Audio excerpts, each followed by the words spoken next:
नमस्कार बंधुरा आमार सबुज बिला यूट्यूब चैनेले सकल प्रिय बंधुदेर जानाई अनेक अनेक शुभेच्छा स्वागत। आशा करी आमार भिडियोटी जे जेखान थेके देखछेन निश्चयई भालो आछेन एबं सुस्थ आछेन। बंधुरा आजके आमी एकटा भिडियो शेयर करते चले एसेछि। आशा करी भिडियोटी आपनादेर अनेकटा उपकारे लागबे, भालो लागबे। देखुन बंधुरा आमार गाछेर आमेर साइजटा देखुन बेश बড় হতে आरम्भ হয়েছে। তা আজকে আমি যে একটা ফার্টিলাইজার তুলে ধরবো সেটা আমি এই সমস্ত গাছে বাগানে দেবো। এই ফুল বা ফল ধরার পর দু রকম লিকুইড মিশিয়ে আমরা সেটা বিনা পয়সায় বাড়ির মধ্যেই তৈরি করে দিতে পারবো। সেটা এনপিকে এর কাজ করবে এবং দুর্দান্ত পটাশিয়ামেরও কাজ করবে, যাতে গাছটা সবুজ সতেজ থাকবে এবং ফুল ফল তো আসবেই এবং ফলের বৃদ্ধিটা আরো বড় হবে এবং গাছটা দ্রুত একবারে যাতে সবুজ চকচকে থাকে সেটাও হবে আর রোগ পোকার আক্রমণও হবে না। চলুন তাহলে আজকে আমি দেখাচ্ছি কি ভিডিওটি, সেটা আপনারা সম্পূর্ণ ভিডিওটি মনোযোগ সহকারে তাহলে দেখতে থাকুন। বন্ধুরা দেখুন, এই যে আমাদের বাড়িতে প্রতিদিনই যে আনাজের খোসা হয়, পেঁয়াজের খোসা, তারপরে কলার খোসা, চা পাতা, ডিমের খোসা, সমস্ত এগুলো কি করি আমরা ডাস্টবিনে ফেলে দিই। সেটা কি হয়, আমাদের পরিবেশ দূষিত হয়। এইগুলো ফেলে না দিয়ে বন্ধুরা আমরা যদি আমাদের গাছের খাবার হিসাবে ব্যবহার করি তাহলে গাছ তার এনপিকে এর মধ্যেই যা সমস্ত নাইট্রোজেন, পটাশিয়াম, ফসফরাস আরও পুষ্টিগুণ পেয়ে গাছটা বৃদ্ধি ও সবুজ সতেজ এবং প্রচুর পরিমাণে ফুল ফলও আনবে। তা আজকে আমি দুটো লিকুইড তরল আমি গাছে প্রয়োগ করবো। দেখুন, একটা হচ্ছে এই লিকুইড তরলটার, এটা হচ্ছে কলার খোসা লিকুইড তরল। এটা কি বলুন তো, এটা হচ্ছে সমস্ত রকম এই সবজির খোসা একটা ফুটোয়লা বালতির মধ্যে এইভাবে ফেলে দিই আমি। এটা দু ধরনের একটা কম্পোস্ট সারও তৈরি হয়ে যাবে এবং এইরকম লিকুইডটা তৈরি হয়ে যাবে। এর তলাতে একটা আপনারা এইরকম একটা বালতি দেবেন, এইভাবে বসিয়ে দেবেন। এই লিকুইডটা এই যে আমার আগে ছিল, আমার যে এই কম্পোস্টটা শুকিয়ে একবারে যখন নির্যাস বেরিয়ে যায়, এইটা আমি শুকিয়ে আবার গাছে প্রয়োগ করি, গাছের গোড়া মিক্স সার হিসাবে। এইভাবে আপনারা তৈরি করবেন। দেখুন, এর মধ্যে আমি সবজি খোসাগুলো দিয়ে দিলাম, এর মধ্যে এখনো আছে আমি দিয়ে দিচ্ছি। এই কিছুটা করে আমি এইখানে এই যে শুকনো গুটেগুলো আমি ছোট ছোট করে টুকরো করে এর মধ্যে দিয়ে দিচ্ছি। আপনারা চাইলে এর মধ্যে মাটি, কোকোপিট এটাও দিতে পারে। তারপর দিচ্ছি, দেখুন এখানে রয়েছে ছাই, এটা উনুনের ছাই এবং এখানে কাঠ কয়লাও আছে, দেখতে পাচ্ছেন। কাঠ পুড়িয়ে যে ছাইটা হয় সেইটা এর মধ্যে ছিটিয়ে দিই, তাহলে কি হবে, পোকামাকড় হবে না, ছত্রাকের সংক্রমণও হবে না। আর এটা এর প্রচুর পরিমাণে পটাশিয়ামও আছে, এটা আরও আছে পুষ্টিগুণ। আমি এইভাবে দিয়ে দিই, তাহলে আলাদা করে আমাকে কোনো কীটনাশক প্রয়োগ করতে হয় না। এরপর আবার এইভাবে দিয়ে দেবো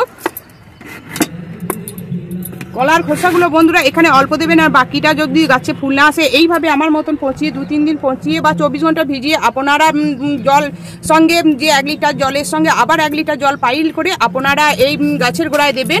এটা 10 থেকে 15 দিন অন্তর দেবেন। আমি এইভাবে এটা দিয়ে দিচ্ছি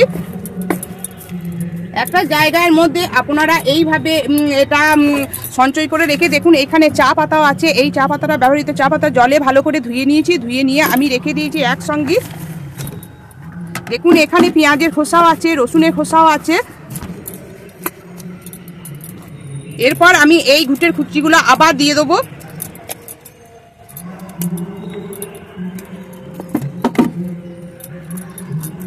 দুর্দান্ত একটা কম্পোস্ট সারও তৈরি হয়ে যাবে এবং গাছের একটা লিকুইড খাবারও তৈরি হয়ে যাবে।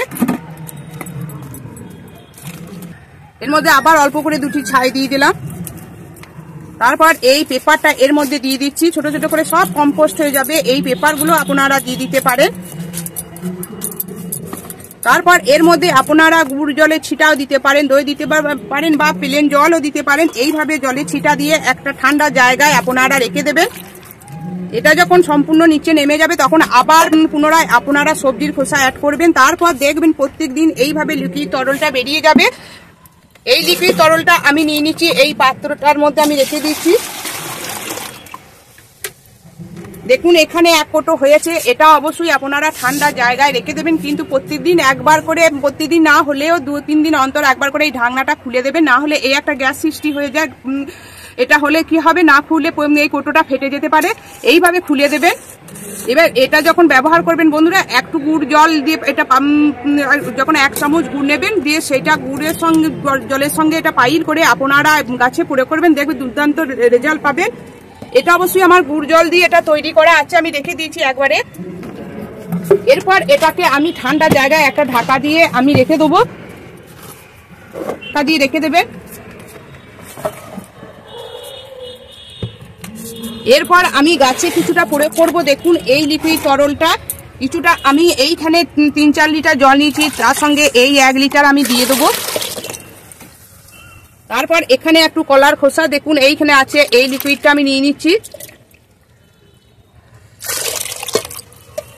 এইভাবে যদি আপনারা 10 থেকে 15 দিন অন্তর গাছে যে কোনো খাবার যদি পাল্টিয়ে দেবেন, এক খাবার বারবার দেবেন না। চলুন আজকে দিয়ে দিচ্ছি গাছে যে সমস্ত গাছগুলোতে আমার আজকে দেওয়ার কথা আছে সেই সব গাছগুলোতে আমি দিয়ে দিচ্ছি, আপনারা দেখতে থাকুন। দেখুন বন্ধুরা, এখানে পুত্তলিকা গাছগুলো এই টাইমে গরমের সময়তেই ফুল আসা টাইম, তাই এই সময় এই লিকুইডটা এই গাছের জন্য খুবই দরকারি, আপনারা দিয়ে দেবেন। এখানে লঙ্কা গাছে দেখুন কি সুন্দর, আপনি দেখুন অজস্র লঙ্কা এসেছে, দেখতে পাচ্ছেন একবারে গাছ ভর্তি লঙ্কা। এই খাবারগুলো দিই পাল্টি এক খাবার তো আমি দিই না, প্রতি 10 থেকে 15 দিন অন্তর এই খাবারটা দিলাম, তারপরে সপ্তাহে অন্য খাবার দিলাম। দেখুন বন্ধুরা, পই গাছটা কত সুন্দর হয়েছে। এই লাল পই হচ্ছে আমার সব থেকে প্রিয়, আপনাদেরও নিশ্চয়ই এই লাল পইটা আপনাদেরও খুব প্রিয়। দেখুন এখানে সাদা পই আছে, এই গাছের গোড়াতেও আমি দিয়ে দিচ্ছি। তাই যে সমস্ত বন্ধুরা আমার ভিডিওটি এতক্ষণ ধরে দেখলেন নিশ্চয়ই ভালো লেগেছে। যদি ভালো লেগে থাকে তাহলে প্রচুর লাইক করবেন, কমেন্ট করবেন এবং সাবস্ক্রাইব করে আমার সবুজ বিলা ইউটিউব চ্যানেলের পাশে থাকবেন।